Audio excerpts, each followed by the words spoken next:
The Crenthi officer glanced at her, then back at the commander. 4 hours, Captain. Coalition Defense Fleet has been alerted, but the nearest battle group is 12 hours away at maximum speed.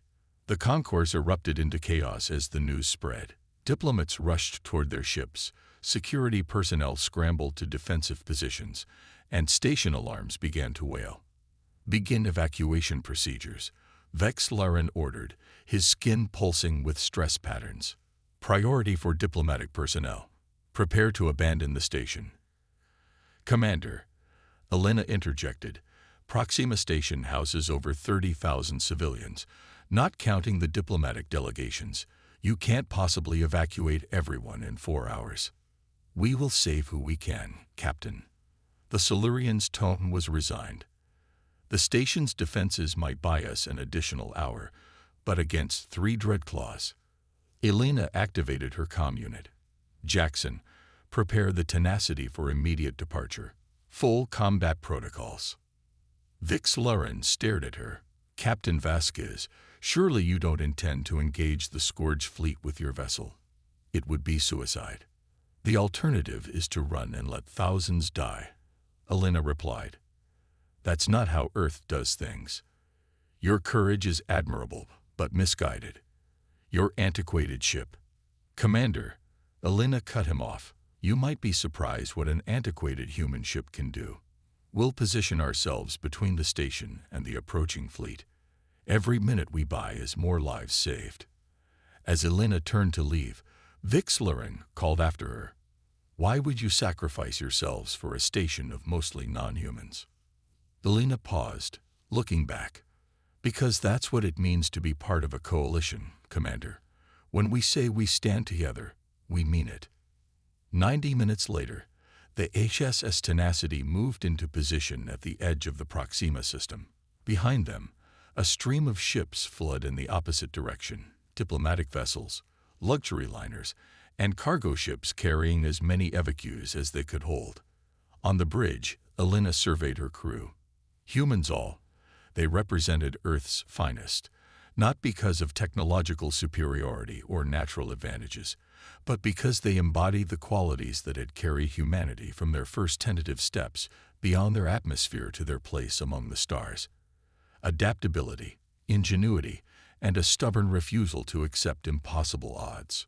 "Status report," she ordered. "Scourge fleet approaching on Vector 227 Mark 38. Lieutenant Park reported from Tactical. ETA 43 minutes. Defensive systems. Online but undeployed.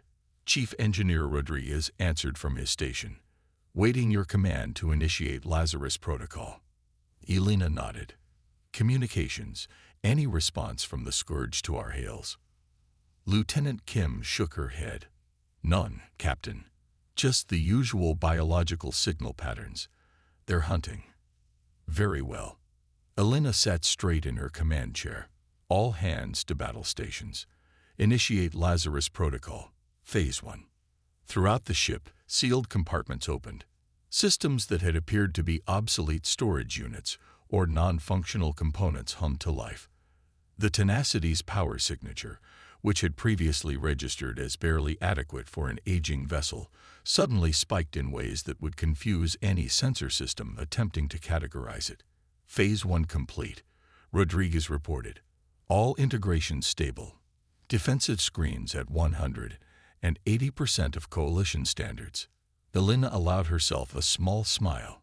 "Deploy countermeasure drones. Passive scan mode only. Let's see exactly what we're facing." From concealed bays along the Tenacity's hull, dozens of small, autonomous units detached and moved outward in a spherical pattern.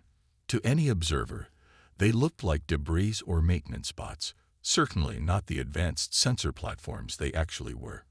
"Drone network established," Park announced. "We have detailed scans of the Scourge formation. 3 Dreadclaws, as reported, plus 20 support craft. Biosignatures indicate they're in full hunting configuration." The main view screen displayed the approaching horror, massive, organic ships that resembled predatory sea creatures, their surfaces bristling with weapon growths and sensor tendrils. Between them moved smaller vessels, equally nightmarish, that served as their escort and prey processing units. "They've detected us," Kim reported. "Single ship directly in their path. They're probably wondering why we haven't fled." "Let's give them something else to wonder about," Alina said. "Tactical, targeting solutions on all vessels. Engineering, bring weapons systems to full power but maintain emissions control. Let's not show our hand too early." As the Scourge fleet drew closer, the lead Dreadclaw broke formation slightly, adjusting course to intercept the lone human vessel more directly. Its massive form dwarfed the Tenacity, a predator sizing up insignificant prey. "This is your final warning," Alina replied calmly. "Withdraw or face the consequences." The response was a biological scream that made several crew members wince, followed by a surge of energy as the lead Dreadclaw powered its primary weapons. "They're firing," Park announced, tension evident in his voice despite years of training. Alina leaned forward in her chair. "And so it begins. Activate all systems. Show them what humanity can do." As the massive energy discharge from the Dreadclaw hurtled toward the Tenacity, the seemingly unremarkable human ship underwent a startling transformation. Panels that had appeared to be irregular hull patches shifted position, revealing hidden weapon ports. The reactor output tripled in seconds, and a defensive field unlike any standard Coalition technology loomed around the vessel. The Scourge weapon impacted not against hull metal, but against an energy barrier that fractured the beam into harmless particles. The Tenacity emerged unscathed, now a very different ship than what had docked at Proxima Station. "Return fire," Alina ordered. "Phase disruptors, maximum dispersion. Target their biological systems first." From the newly revealed ports, streams of energy unlike any conventional weapons fired in a precise pattern. Where they struck the lead Dreadclaw, the living tissue of the ship began to convulse and die, weapons growths withering and propulsion tendrils spasming uselessly. The rest of the Scourge fleet accelerated, biological weapons charging. But the Tenacity was already in motion, moving with an agility that should have been impossible for a vessel its size. More systems activated, drone swarms deploying from hidden bays, countermeasures confusing the organic sensors of the enemy ships, and targeting systems finding weaknesses that only humans had thought to look for. The battle had begun, and humanity's last warship was about to remind the galaxy why underestimating Earth was always a dangerous mistake. The reckoning. The space around the HS Tenacity erupted with biological energy discharges as the Scourge fleet registered the threat. No longer seeing the human vessel as easy prey, they converged in attack formation, a writhing mass of living ships acting with hive-mind coordination.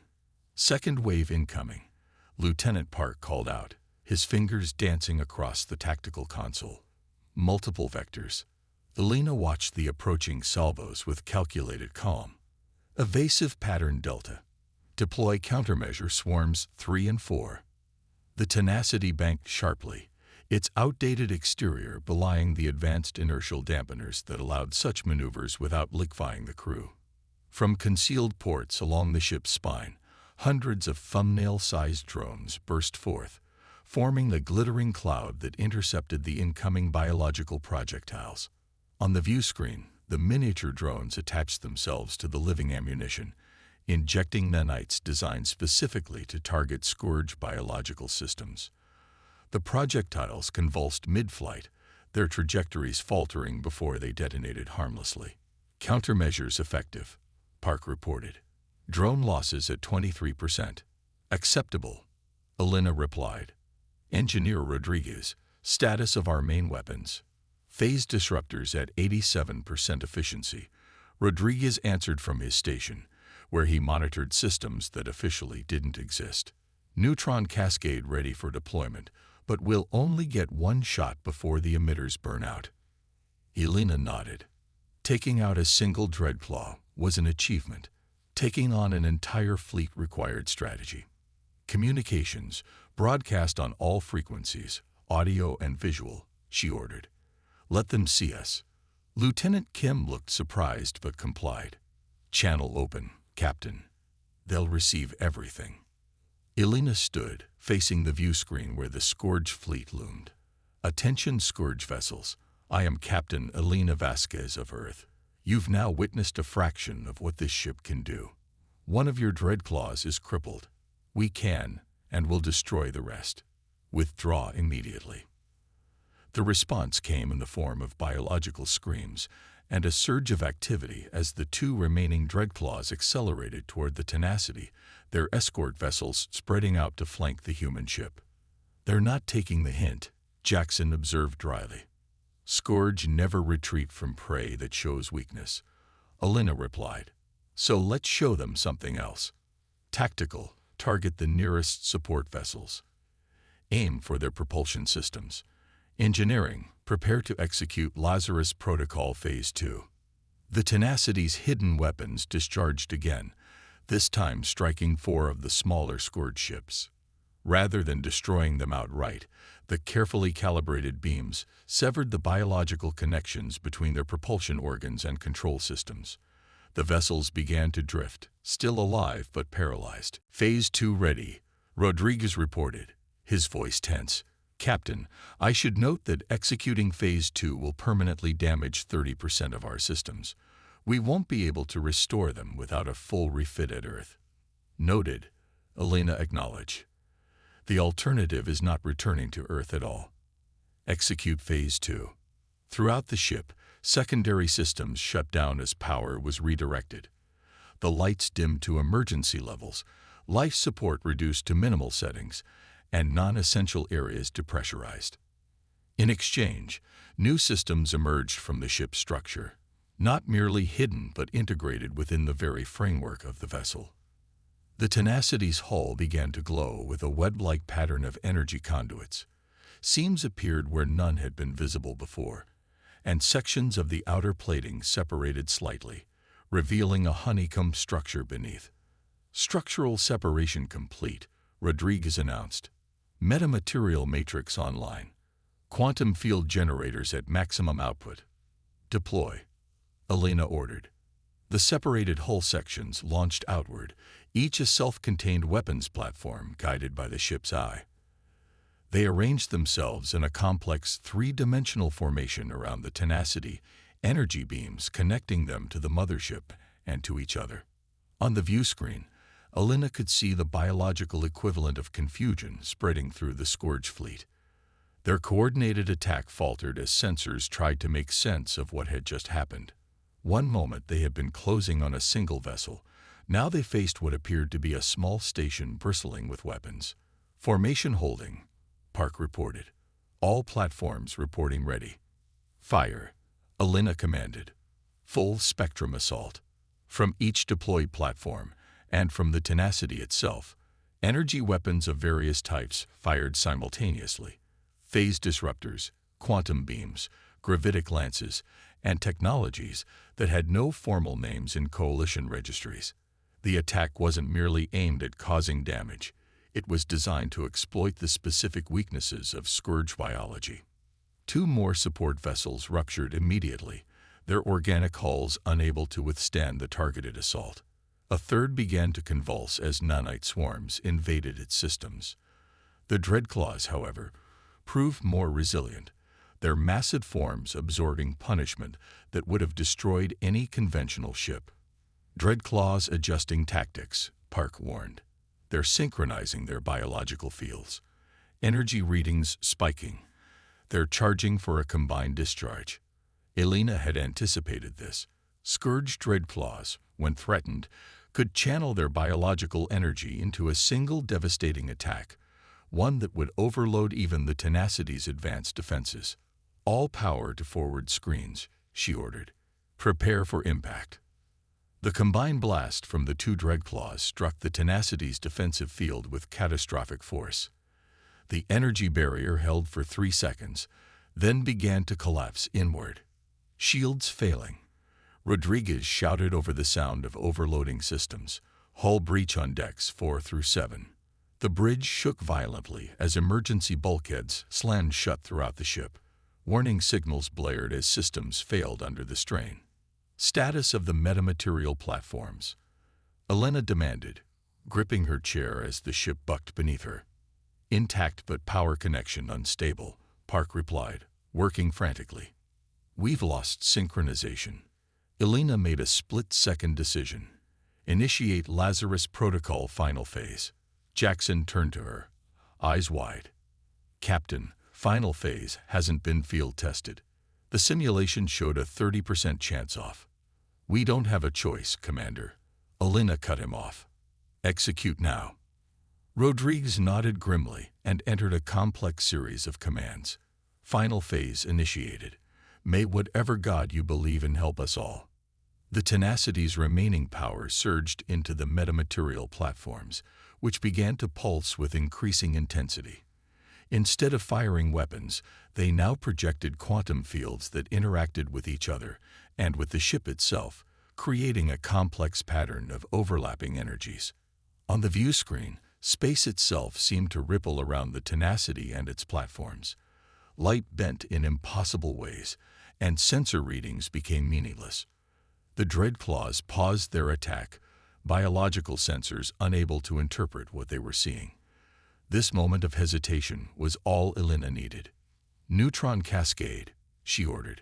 Fire. From the core of the distorted space-time bubble the Tenacity had created, a wave of exotic particles erupted outward, not light or energy in any conventional sense, but a fundamental disruption of the quantum field itself.